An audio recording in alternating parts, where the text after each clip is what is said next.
Hey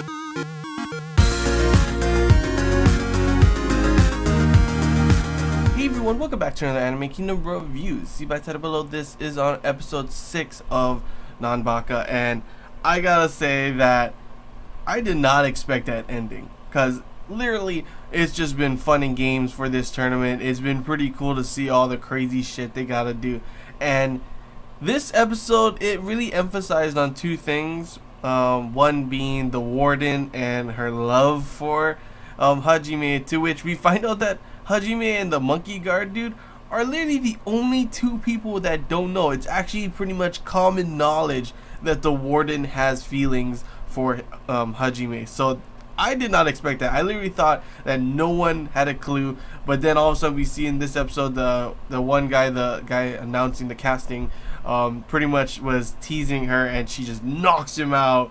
And then the other people were talking about it as well, and you even see the dog guard dude, pretty much it turns out he hates Hajime because he's like a love rival, and this whole fight, this whole battle, he wants to be number one is so that she will notice him instead of Hajime, so that he will get her heart.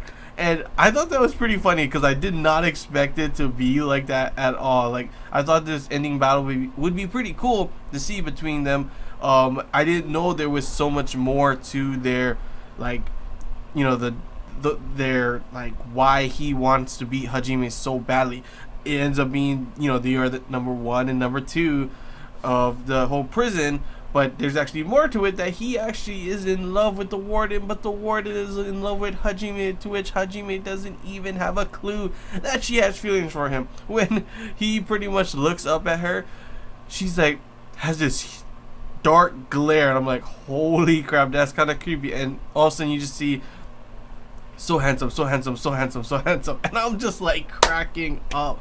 Like, literally in this episode, just seeing how she reacts for all these kind of things is pretty damn funny. Like, we've seen it a billion times, but for some reason it's still pretty funny to see, especially when you find out that everyone else knows, and when they see her they can tell kind of thing. But Hajime literally sees it in a total different way, including the monkey guard dude, and it's honestly pretty funny to see that. But pretty much this episode, this battle, it was looking to be obviously something to do with like a sake opening or something like that, to which none of that even happened. It ends up just being a full-blown battle between, you know, the two of them. We find out that, you know, finally we get to see some of that main storyline with Jugo, being the fact that he actually has, you know, he knows who the other guy is. This guy has, like, he's blind pretty much, to which that guy is like just destroying him, and pretty much he knows about the guy with the scars that pretty much has, you know, that put those shackles on Jugo, to which he's pretty much wants to know, you know, why, you know, he you know, who the hell is this guy with the scars, pretty much. And the dude is pretty much saying he wants the shackles around. I don't know, no clue why he would want that at all. And if he does want it, why don't he just tell him, you know, what he knows about the guy with the scar, so the guy with the scar could take it off or something like that. So I don't really know what's going on there, but pretty much we find out that the reason why he's blind like that is because of Jugo. And you're thinking, like, really? He doesn't seem like the type of guy that can fight at all, you know? And then of course we see that ending, to which it gets super damn serious and intense. I did not expect that at all, because like throughout all the episodes so far, it's all been fun and games. Sure, they had a little bit talk about Jugo's past, and that seemed like that would be where the main plot and story would be, you know, where they talk about and stuff. But for the past like several episodes, it's just been put to the side for more of this comedy slice of life kind of thing in the prison. And then of course, you know, this whole tournament happens, and the other episodes are all fun and games, seeing them, you know, go do these crazy ass activities that they have to battle each other, the prisons have to battle each other. And then all of a sudden, at the end of this episode, you think it's just going to be, you know, them fighting everything. We see, you know, the whole thing with, you know, Hajime and the other guard fighting. Like, literally, it's just like, it turns to be where there is a chest full of different weapons, and they're just shooting like toy arrows, hitting each other with toy swords and toy, you know, pellet guns, BB guns kind of stuff. And it's just so weird and funny at the same time, until of course Hajime starts to just completely knock him out of the park, of course, as well. Turns out obviously he's, you know, Hajime is pretty damn strong, even though the dog guard dude thought he had him with his like invisible whip thing. No, you did not. He's got you. But like, it was just pretty funny to watch that fight overall. But you get this different sense of a battle going on between Jugo and that other guy, like a very intense thing. And then towards the end, when he finds out that he knows something about the guy with the scars, he just goes crazy, man. He starts just swinging, and then he goes super serious when all of a sudden turns out the other guy can like use fire, and they start talking about like what's it called, something combustion kind of thing. All of a sudden, and he can control his fire, and he starts blows fire. He controls fire and blasts it in Jugo's face.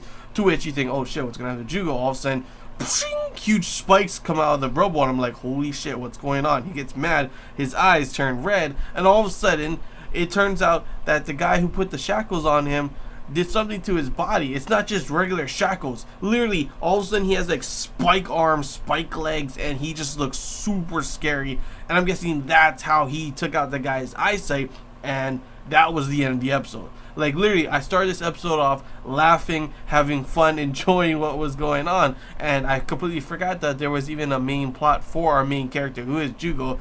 So it was pretty funny when they were like, oh, who's going to go up with Hajime to partner up with him, and they kick him on saying, you're supposed to be the main character, and I'm like, yeah, he is supposed to be the main character, but we don't really have that shown. And then right after that, they show it at the end of this episode, or throughout the episode, with this whole kind of thing with the other guy, and then the end of the episode is where everything just blew up, and literally blew up.